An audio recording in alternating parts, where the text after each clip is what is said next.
Me sa duket, KQZ-ja e re do t'u japë një frymarrje jo partijake zgjedhjeve të ardhshme parlamentare të vitit 2013. Të paktën kjo është diskutuar në takimin e parë të grupit ndërkombëtar të punës për zgjedhjet, i organizuar nga prezenca e OSBE-s në Shqipëri.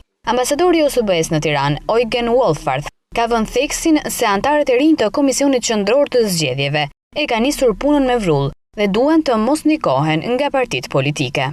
KQZ ka hyrë punës me vrull dhe duket e vendosur për ta kryer atë me profesionalizëm dhe në mënyrë jo partijake. Deri më tani vendimet kanë qenë të njëzëshme dhe më vjen mirë të them se klima e përgjithshme e takimeve në KQZ ka qenë pozitive. Është shumë e rëndësishme që KQZ-ja të bëjë përpjekjet maksimale për të realizuar me efikasitet përgatitjet komplekse për zgjedhjet parlamentare. Madje ka bërë thirrje partive politike që të respektojnë kodin e ri zgjedhor.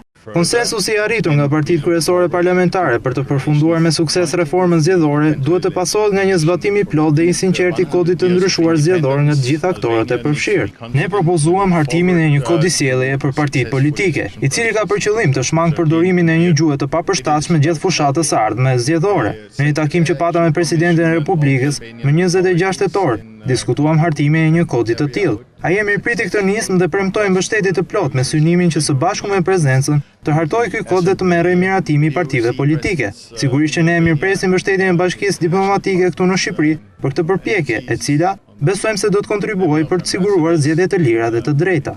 Sipas diplomatit, shqiptarët në këtë 100 vjetor të pavarësisë presin një proces zgjedhor të suksesshëm.